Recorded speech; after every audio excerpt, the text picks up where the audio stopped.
오늘은 충성의 가치, 충성의 가치라는 제목으로 함께 하나님 말씀 나누도록 하겠습니다.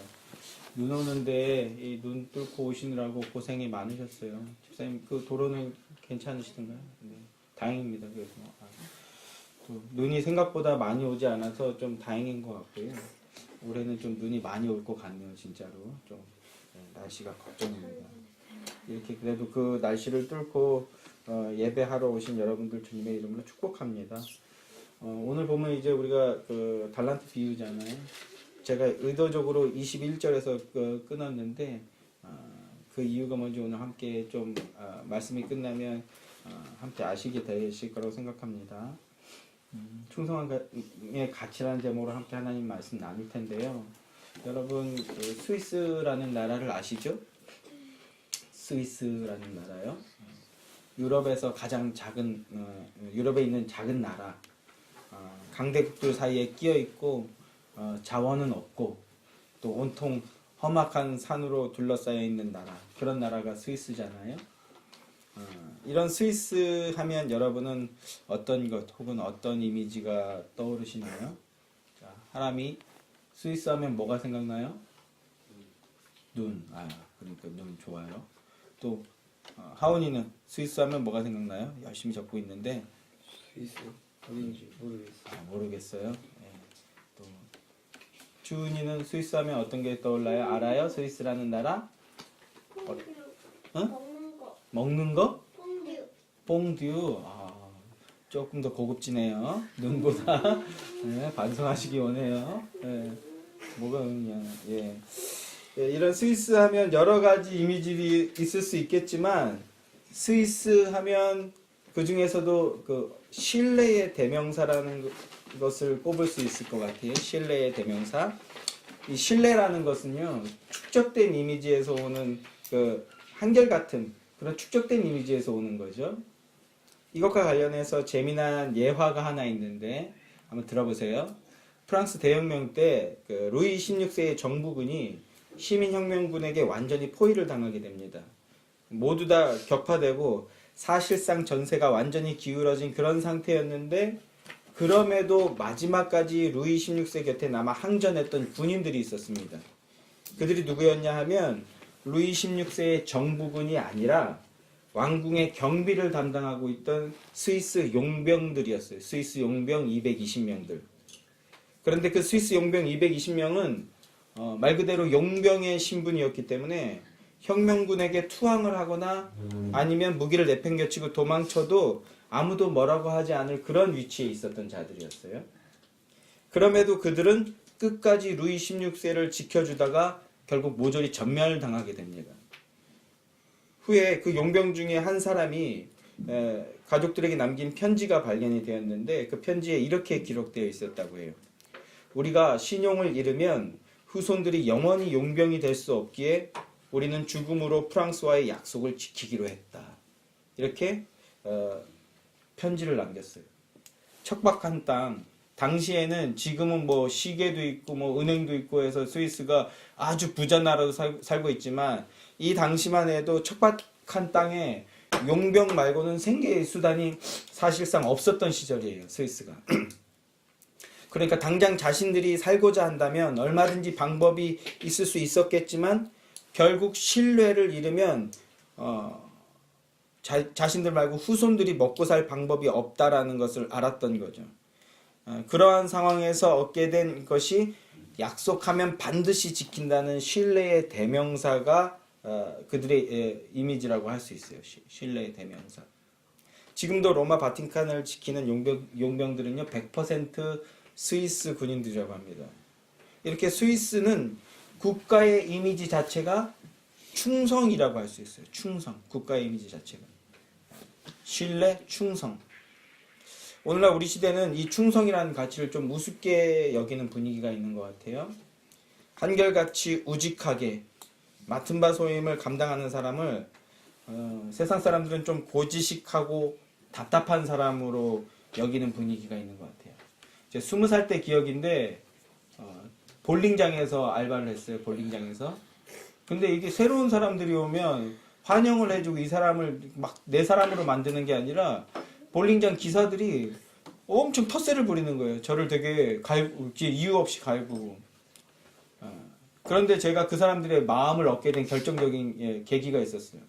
이 기사 중에 제일 그 끝발이 있는 기사가 볼링장 사이드에 보면 그 홈이 있잖아요. 거기 청소해라고 얘기한 거예요. 근데 그거 안 해도 되는 거거든요. 그냥 한번 어떻게 하나 보려고 시킨 거예요. 근데 제가 어리숙한 마음에 그런 걸 다 그때는 모르고 그냥 시킨 거니까 몇 시간 동안 그거를, 원래 또 제가 청소를 좀 하면 깔끔하게 하는 스타일이거든요. 그냥 이렇게 짜잘한 것까지 다 닦아야 돼. 그래서 한 2시간 동안 그거를 아무 말 없이 끝까지 좀 묵묵히 닦고 있었더니 그 기사가 종태 이제 그만 들어와. 다 그러는 거예요. 아, 얘가 시키면 말 없이 일하는 거야. 그걸 나중에 술 취해갖고, 야, 너 시키니까 말도 없이 끝까지 일하더라. 그 모습이 참 보기 좋다. 너 그거 끝까지 잃어버리지 마라. 쥐술 기운에 지가 그렇게 얘기한 건데, 하여튼 제가 우직하게 일하니까 그 사람들이 잘 안 갈구더라고요. 그리고 믿어주기 시작하더라고요. 이 일을 막 탁월하게 잘한 것은 아니지만. 제가 말없이 뭘 하나 시키면 우직하게 일하는 걸 보니까 사람들이 믿어주기 시작하는 거예요. 그런데 오히려 요즘은, 야, 거기 왜 그러고 있어? 오히려 좀 답답하고 못난 사람으로 여기는 분위기가 있는 것 같아요. 하지만 충성은요, 고귀한 가치를 지니고 있는 것이라고 생각합니다. 그리고 무엇보다도 중요한 것은 오늘 본문에서 우리 주님은 비유의 말씀을 통해서 우리에게 충성할 것을 요구하고 계세요. 충성. 이 시간에는 이제 그리스도인의 충성에 대해서 함께 생각해 보려고 하는데요. 오늘 본문은 많은 그리스도인들이 익숙하게 잘 알고 있는 달란트 비유죠. 이 비유는 예수님께서 천국에 대해서 말씀하시는 문맥에서 나오는 비유예요. 14절 15절 말씀을 보시면, 또 어떤 사람이 타국에 갈 때 그 종들을 불러 자기 소유를 맡김과 같으니, 천국은 마치 이런 그 전제가 달려있는데, 천국은 어떤 사람이 타국에 갈 때 그 종들을 불러 자기 소유를 맡김과 같으니 각각 그 재능대로 한 사람에게는 금 5달란트를, 한 사람에게는 2달란트를, 한 사람에게는 1달란트를 주고 떠났더니, 이렇게 그 배경을 설명하고 있습니다. 본문의 해석에 들어가기 전에 먼저 체크해야 될 2가지 내용이 있어요. 첫째는 천국이 무엇이라고 말씀드렸습니까? 제가 이제 예수의 교회 개척하면서 거의 첫 설교를 했었는데, 천국이 뭐라고 말씀드렸어요? 못 들으신 분들이 계셔서 이걸 또 리바이벌하고 하게 될 것 같다고 말씀드렸었는데, 그때도 천국이란 단지 죽은 다음에 가게 되는 어떤 좋은 곳을 말하는 게 아니라고 말씀드렸었죠. 천국이란 이 땅에서 지금 하나님의 통치와 다스림을 받아 그 통치의 기쁨으로 순종하며 따르는 것, 그게 바로 하나님 나라, 그게 천국이에요. 자, 이제 이 정도는 익숙하시죠? 익숙한 분들이 많으시죠? 이 비유의 말씀을 듣는 제자들이나 바리새인과 서기관들, 그리고 많은 사람들은 그걸 깨닫지 못한 상태에서 듣고 있는 거예요. 특히 제자들은 조만간 예수님이 예루살렘에 입성하게 되면 드디어 오매불방 자신들이 꿈꿨던 그 다윗의 제국이 재현되고, 그 덕에 자신들은 영의정이나 우의정, 좌의정 이렇게 한 자리 맡게 될 것이라는 헌물을 켜고 있던 상황이었어요. 그런 상황에서 예수님께서 비유로 말씀해 주시는 게 바로 달란트 비유입니다. 달란트 비유. 그리고 또 하나 체크해야 될 것은, 흔히 우리가 달란트라고 하면 재능, 은사 이렇게 생각하는 경우가 많아요. 이 본문을 가지고 재능, 은사 이렇게 해석하는 경우가 많아요. 그러나 달란트는요, 화폐 단위예요. 화폐 단위. 영어로 탤런트가 아니에요. 이 탤런트라는 단어가 이 달란트라는 말에서부터 나왔다라는 해석들이 많이 있고, 아마 어원을 추정하면 그렇게 되는 것 같긴 합니다만, 여기서 말하는 달란트는 재능이나 은사를 말하는 게 아니라 화폐의 단위를 얘기하는 거예요. 화폐의 단위. 1달란트, 2달란트, 5달란트 줬다.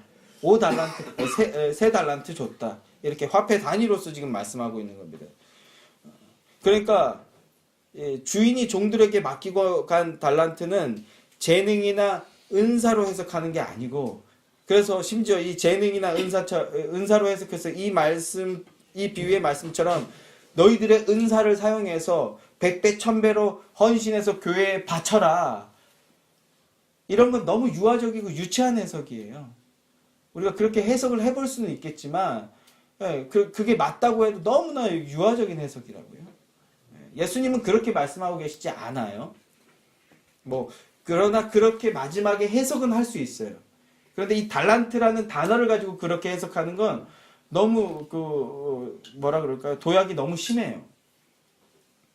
오히려 주인이 종들에게 맡기고 간 달란트는요, 주인과 종을 연결시켜주는 매개체, 접촉점의 역할을 하고 있죠. 그러니까 주인의 부재 속에서도 주인이 있는 것처럼 여겨지게 만드는 것. 주인의 명령, 즉 하나님의 말씀을 의미하는 거죠. 조금 더 깊게 들어가면 하나님의 언약. 이 달란트는 하나님의 말씀, 하나님의 언약을 의미한다고 해석하는 게 훨씬 타당한 접근이에요.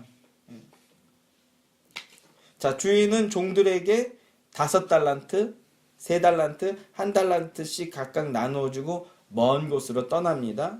이 내용을 병행구절인 누가복음 19장에서는 그 의미를 좀 더 명확하게 드러내주고 있는데, 누가복음 19장 12절 말씀을 보면요, 이르시되 어떤 귀인이 왕위를 받아가지고 오려고 먼 나라에 갈 때, 이렇게 표현하고 있어요. 거기서 문화라는 화폐로 표현하고 있는데, 어떤 귀인이 왕위를 받아가지고 오기 위해 먼 나라로 갔다가 그리고 돌아온다고 말씀하고 있는 거죠. 그러면서 이제 종들에게 달란트 혹은 문화를 맡겨놓고 있는 건데, 이제 이게 문화 혹은 달란트가 말씀이라고 하면 종말론적인 비유라는 게 훨씬 더 선명하게 와닿지 않습니까? 이게 뭘 의미하는 것 같습니까? 이제 예수님께서 비유를 통해서 말씀하시는데, 이제 얼마 후면 십자가를 지실 예수님이 자신의 죽음과 부활 그리고 승천 이후에 벌어질 재림의 시기에까지에 대해 알려주고 계신 거라고요. 이 비유를 통해서. 그리고 그 사이 예수님이 재림하실 때까지 그리스도의 백성들, 제자들은 어떻게 살아야 하는가, 맡겨둔 달란트를 가지고 최선을 다해서 믿음의 삶을 살라는 것이죠. 믿음의 삶, 언약을 따르는 삶, 말씀을 준행하는 삶을 살아라. 이게 비유라는 거죠. 이 비유의 핵심이라는 거죠. 그러니까 큰 돈을 받았는데, 비유에서 등장하는 이 한 달란트는요, 약 600데나리온이라고 해요. 600데나리온. 당시 고대 근동의 그 단위로 환산했을 때 한 데나리온은 노동자의 하루 품삯이라고, 한 데나리온이 노동자의 하루 품삯이라고 가정한다면, 한 달란트는요, 노동자의 20년간의 품삯에 해당하는 거예요. 엄청난 돈이라는 거예요. 엄청난 돈. 저는 어렸을 때 이 비유의 말씀을 듣고 어떻게 생각했냐면, 돈 많은 사람이 그 바지 사장처럼 일꾼을 세워놓고 치사하게 무리한 요구를 한다, 이렇게 생각했어요. 노점에 자판 하나 깔아놓고서는 야, 이거 30배, 60배, 100배로 불려놔, 내가 돌아올 때까지, 뭐 이런 식으로 생각했어요. 영업사원에게 말도 안 되는 상품 하나 딸랑 지어줘 놓고서는 야, 이거 돌아올 때 배로 불려갖고 돌아와, 이런 거죠. 1,000원짜리, 하우나 1,000원짜리 가서 이거 가지고 가서 빵이랑 음료수랑 뭐 먹을 거 사갖고 와. 그리고 남을 때, 돌아올 때 3,000원 거슬러 받아가지고 와. 뭐 이런 식의 농담들 많이 하잖아요. 예. 뭐 그런 농담 안 해요? 예. 그런 식의 농담처럼 여겼어요. 어떻게 설교를 하셨기에 어린 영혼이 그렇게 생각했는지는 모르겠으나, 괜히 설교자 탓하는데, 예, 하여튼 좀 무리한 요구, 불이한 요구, 말도 안 되는 요구를 하고 있는 거 아닌가, 명령을 하고 있는 거 아닌가, 그렇게 좀 불공정하다 혹은 좀 치졸하다, 이렇게 생각했었어요. 그러나 그게 아니었어요. 주인은 종들에게 말도 안 되는 엄청난 액수의 돈, 즉 엄청난 능력과 특권을 부여했다고 말할 수 있어요. 엄청난 능력을 주신 거예요. 사실 비유 속의 주인은요, 돈을 갑절로 불려야 된다라는 단서를 달거나 하지 않았어요. 그저 한 달란트, 세 종 중에 마지막 한 달란트를 받았던 그 종이 땅 속에 묻어두었던 그 불의한 종에 대한 심판 때문에 주인이 성과를 원했구나, 우리는 그렇게 지레짐작하고 착각하는 거지, 성경 말씀에 보면 너희 이거 줄 테니까 5달란트는 알지? 최소한 3배. 많은 돈 줬잖아. 3달란트는 그거보다 조금 더 덜 줬으니까 한 2배 정도 불려놔. 1달란트? 그래 너는 한 달란트에 2배 정도만 불려놔. 내가 와서 정산할 때 확인할게. 이렇게 하시지 않았다고. 그냥 맡겨놓으셨어요. 엄청난 금액의 돈, 엄청난 능력, 듀나미스라는 단어거든요. 엄청난 능력. 그거를 영접하는 자, 그 이름을 믿는 자들에게는 하나님의 자녀가 되는 권세. 요한복음 1장 19절에서는 이렇게 말씀하고 있단 말입니다. 권세를 주셨다고요. 권세. 주인은 그 돈을 배로 불려와라 이렇게 말씀하지 않았어요. 주인은 달란트라는 매개체, 접촉점을 통해 종들에게 원했던 것이 무엇이냐면 주인인 내가 너희들의 눈에 보이지 않더라도 너희는 주인이 곁에 있는 것처럼 생각하고 살아라. 이런 걸 원했던 거예요. 뭐예요? 믿음의 삶. 말씀을 따르는 삶을 살아라. 내가 돌아올 때까지. 이걸 오늘날 우리에게 좀 적용해서 쉽게 표현해 본다면 기업의 사장들이 직원들에게 원하는 것 뭐예요? 바로 주인의식이죠. 주인의식. 우리 제가 다니는 공장의 사장님이 여사장님인데 한 번은 포장을 잘못한 것 같아요. 한 30박스 정도를 포장했는데 소창을 포장했는데 커팅 소창을 포장했는데 뭔가 잘못된 것 같아. 그래가지고 그걸 다시 30박스 그냥 몇백 봉지를 다시 다 뜯어갖고 선반 위에다 딱 쌓아놓는데 그러니까 반장은 이제 이게 여사장한테 들킬까봐 이제 노심초사하면서 빨리빨리 하라고 이제 괜히 그냥 우린 잘못도 안 했는데 일을 추가로 하는 거죠 그냥. 근데 아니나 다를까 뭔가 안 좋은 기운이 보이잖아요. CC 카메라를 이렇게 전지적인 시점으로 보고 있던 사장님께서 뭐가 잘못되고 있구나 하고 와서는 여지없이 나타나는 거예요. 그리고는 이제 이 얘기는 귀담아 들을 필요가 있는데 이거 만약에 이게 잘못돼서 갔으면 이거 큰일 나는 거다. 장사꾼은 신뢰가 생명이다. 이 신뢰를 어기는 이런 행동을 절대로 해서는 안 된다. 일 하나를 해도 이 신뢰를 지키기 위해서 일을 하고 마치 내 물건인 양 일해야지 절대로 이렇게 해서는 안 된다. 장사꾼이 말하는 이런 얘기는 귀담아 들을 필요가 있어요. 이 신뢰에 대해서 그래도 막 와서 막 짜증내고 잔소리할 줄 알았는데 장사꾼은 신뢰가 생명이다 하면서 같이 막 포장하는 거예요. 카리스마 있구나. 거기까지는 좋았는데 이제 갈 때까지 그 얘기를 4번 했어요. 장사꾼은 신뢰가 생명이다. 그러면서 문 하나도 꼭 닫고 에어컨 얼마나 비싸냐. 그리고 저기 뭐 컵 하나도 함부로 버리지 말고 얼마나 비싸냐. 다 그걸 1절만 했으면 좋았는데 그냥. 아무튼 사장이 사원들에게 원하는 건 뭡니까? 주인의식이죠. 그럼 요새는 어떻게 생각해요?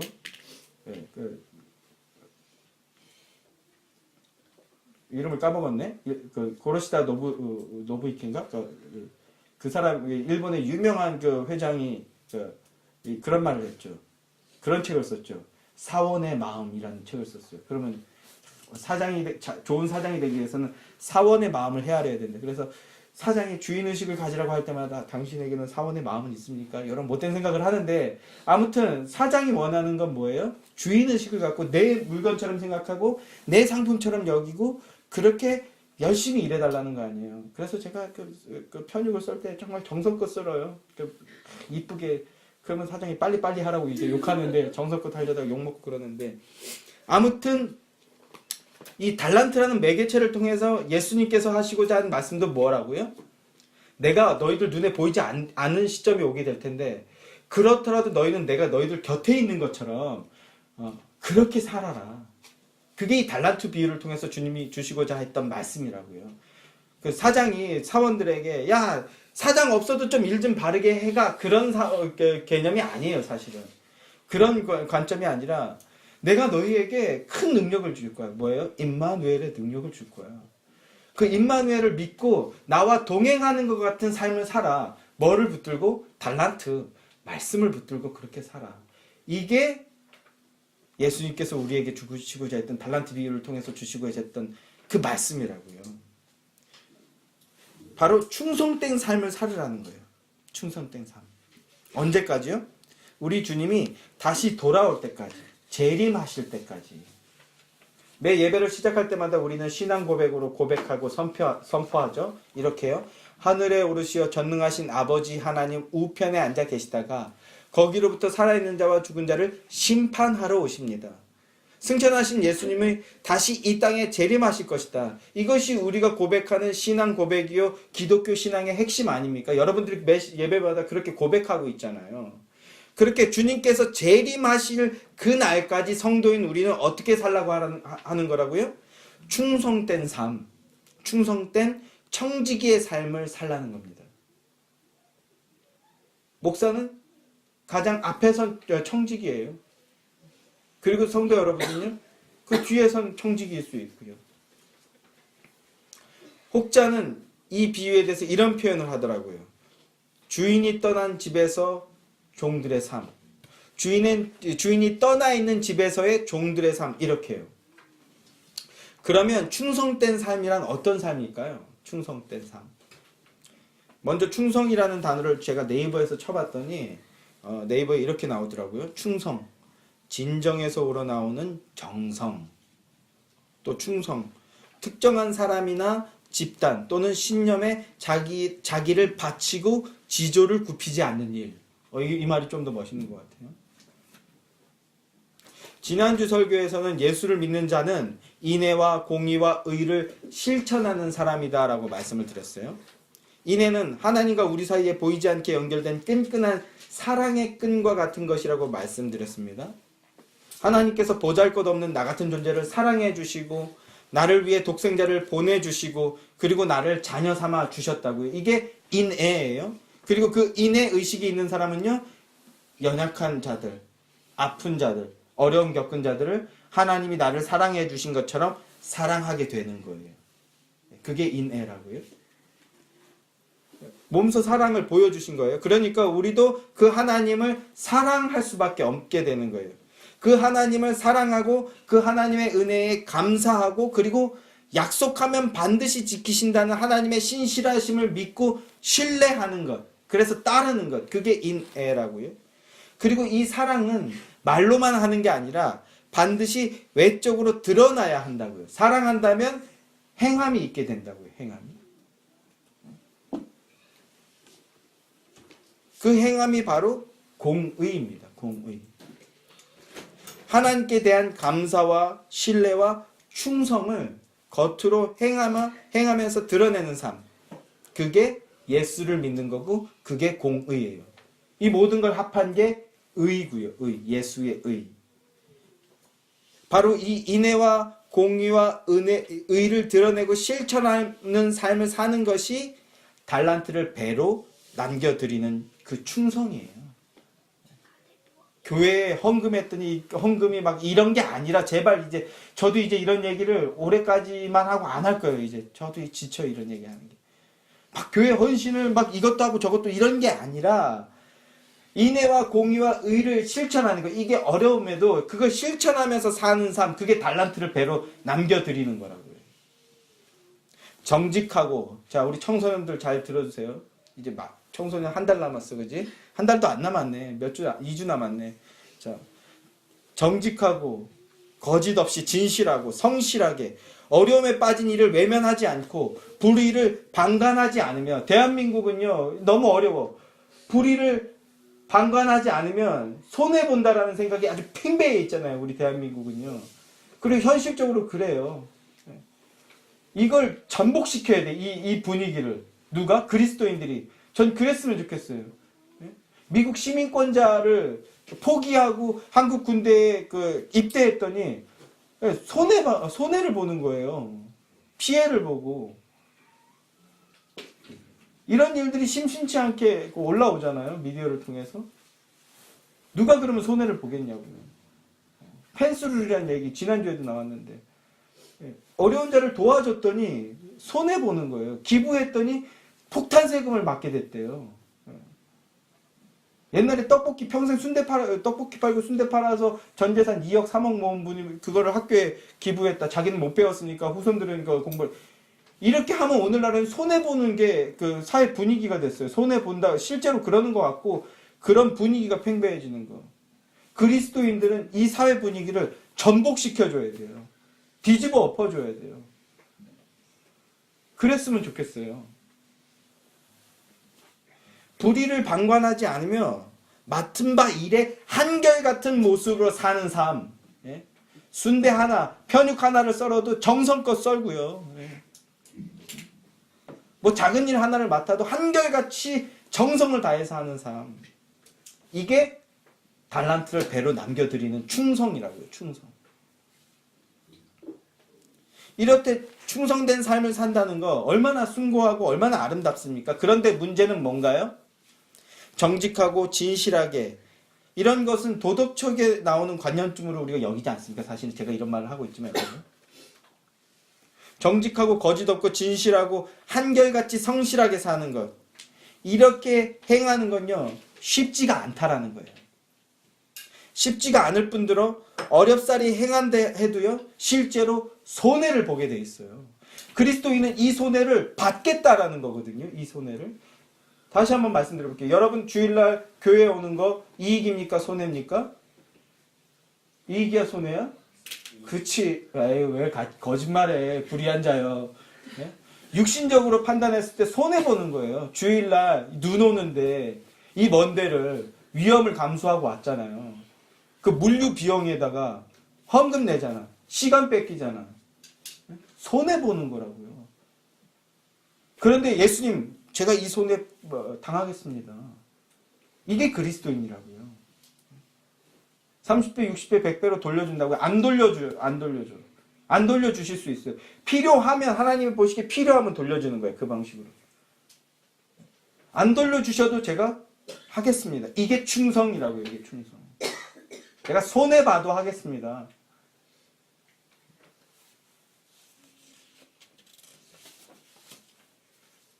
충성은 그럼에도 행하는 거예요. 그럼에도 행하는 거예요.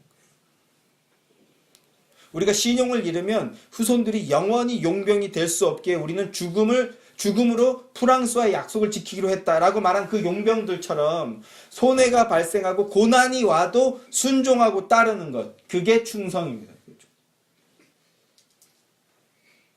건달들 보세요. 아까 뭐 공교롭게 예배 시간 전에 우리 대부 형제가 아버지 건달 대빵을 원펀치 쓰리강냉이 날렸더니 주군으로 모시는 게 아니라 양아치지 건달이 아니라 자기들 졸개들 데리고 와서 보복했다 막 이런 얘기 뭐 공교롭게 나눴는데 건달들 보세요. 뭐 네가 우리 독고만수 형님을 건드려? 뭐 이런 그러면서 와가지고 말이야 행패 부리고 쫓아가는 거예요. 쫓아가는 거. 건달들조차도 가면은 그 사람들이 얻어맞을 수도 있어. 그러니까 이 건달들은 어떻게 해요? 1대 17로 싸우잖아요. 자기들이 17이고 이제 정의왕 한 명이 다구리 치려고 하잖아요. 그러니까 양아치고 건달인데 감히 우리 하나님 말씀을 건드려? 감히 하나님의 교회를 건드려? 감히 하나님의 영광을 가리워? 가만두지 않겠다라는 거예요. 어떻게? 인애와 공의와 의를 실천해버리겠다라는 거예요. 이게 충성이라고요. 충성. 아모스서 5장 21절 22절 말씀을 보면요. 내가 너희 절기들을 미워하며 멸시하며 너희 성회들을 기뻐하지 아니하나니 너희가 내게 번제나 소제를 드릴지라도 내가 받지 아니할 것이요 너희의 살찐 희생의 화목제도 내가 돌아보지 아니하리라. 이렇게 말씀해요. 이게 무슨 말이냐면 너희 막 제사, 너희 예배, 너희 성회, 너희 절기, 너희 절기헌금, 절기 예배 나 받지 않아. 나 기뻐하지 않아. 오히려 나 그거 멸시해. 경멸해. 이렇게 말씀하는 거예요. 이스라엘의 제사, 이스라엘의 예배에 대해서 하나님은 너희의 그 겉멋만 든 예배, 하나님을 찾고 구함 없이 하나님의 뜻에 순종하고 충성함 없이 겉만 화려하게 드리는 예배, 화려한 헌신, 화려한 신앙 고백, 나는 그거 경멸해. 싫어해. 이렇게 말씀하는 거예요. 그리고 이렇게 또 말씀하세요. 14절 15절 말씀을 보면요. 아모스도 5장 14절 15절 너희는 살려면 선을 구하고 악을 구하지 말지어다. 만군의 하나님 여호와께서 너희의 말과 같이 너희와 함께 하시리라. 너희는 악을 미워하고 선을 사랑하며 성문에서 정의를 세울지어다. 만군의 하나님 여호와께서 혹시 요셉의 남은 자를 불쌍히 여기시리라. 이렇게 말해요. 진정으로 하나님을 찾고 예배하는 것은 그저 주일에 교회에 와서 화려한 모습으로 예배를 드리고 헌신하면 그것으로 다 된 것이 아니라, 쉽지 않지만 정말 버겁고 힘들 때가 있지만 그럼에도 은혜를 받은 그 마음을 기억하며 하나님의 말씀을 의지하여 일상 속에서, 삶 속에서 선을 찾고 구하는 삶을 사는 것, 그것이 예배고 그것이 충성이라는 거예요. 하나님은 그걸 원한다라는 거예요. 여러분, 하나님 앞에서 충성된 삶을 사시기 바래요. 쉽지 않지만 다시 힘을 내시기 바랍니다. 내가 너희의 말과 같이 너희와 함께 할지어다, 이렇게 말했거든요. 이 말씀을 기억하시면서 그리스도의 은총을 의지한 채 하나님께 충성된 삶을 날마다 예배로 드리시는 여러분들 되기를 바랍니다. 우리 주님이 돌아오시겠다고 약속하셨어요. 그 말씀을 기억하며 하나님의 말씀을 붙들고 한결같은 모습으로 충성된 삶을 사시는 은혜가 있길 바랍니다. 그러면 주인은요, 내가 주인의 즐거움에 참여할지어다, 이렇게 말씀해 주십니다. 내가 주인의 즐거움에 참여하게 될지어다. 고린도전서 15장 58절 말씀을 보면요, 내 사랑하는 형제들아, 견실하며 흔들리지 말고 항상 주의 일에 더욱 힘쓰는 자들이 되라. 이는 너희 수고가 주 안에서 헛되지 않은 줄 알미라. 이게 충성의 값어치예요. 너희 수고가 헛되지 않게 될 것이다, 이렇게 말씀하고 있다고. 또 계시록 2장 10절 말씀을 보면요, 내가 죽도록 충성하라. 그리하면 내가 생명의 면류관을 내게 주리라, 이렇게 말씀하고 있습니다. 이것이 충성의 진정한 가치입니다. 그리스도에게 충성하시는 신실한 종들이 되시길 바랍니다. 그러면 생명의 면류관을 주시겠대요. 충성은 때로는 다 이해하지 못했음에도 그 자리를 지키는 게 충성이에요. 다 알고 하는 건 충성이 아닐 수도 있어요. 삶의 상황과 형편을 보았을 때, 내 삶의 상황과 형편, 하나님의 뜻이 무엇인지, 왜 저렇게 하시는지 해석이 안 될 때가 더 많아요. 왜 저렇게 하시지? 왜 내게 자꾸 이런 일이 벌어져? 해석이 안 될 때가 더 많다고요. 그렇지만 그럼에도 한결같은 모습으로 인애와 공의와 의를 실천하는 삶을 사는 것, 그게 충성이라고요. 그렇게 하나님께 충성하시는 여러분들 되길 바랍니다. 주 예수의 이름 때문에 정직하게 살고, 주 예수의 이름 때문에 진실하게 살고, 주 예수의 이름 때문에 성실하게 살려고 애쓰는 것, 그게 충성입니다. 그게 예수의 의예요. 그게 예수의 의. 하나님 말씀에 인생을 거시는 여러분들, 하나님 말씀을 붙들고 충성하는 삶을 사시는 여러분들 되시길 주님의 이름으로 소망합니다.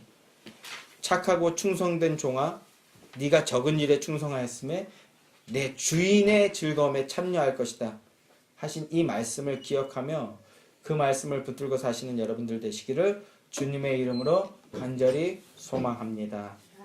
기도하겠습니다. 하나님, 예수의 교회 모든 성도들 하나님 말씀을 믿고 따르며 충성하는 삶을 사는 신실한 종들이 되게 하여 주시옵소서. 인애와 공의와 의를 실천하는 삶을 살아서 그 달란트를 배로 돌려드리는 그런 종들이 되게 하여 주시옵소서. 우리는 연약하여서 그런 삶을 살기가 버거울 때가 많지만 그럼에도 가능하다고 믿고 고백하는 것은 우리 하나님께서, 우리의 주인이신 하나님께서 우리와 함께 하시며 우리에게 은혜와 능력을 부어주시기 때문입니다. 이것을 믿으며 삶 속에서 날마다 인애와 공의와 의라는 그 충성된 가치를 붙들고 사는 신실한 그리스도인이 되는 은혜가 충만한 예수의 교회 모든 성도들이 되게 하여 주시옵소서. 예수 그리스도 이름으로 기도합니다. 아멘.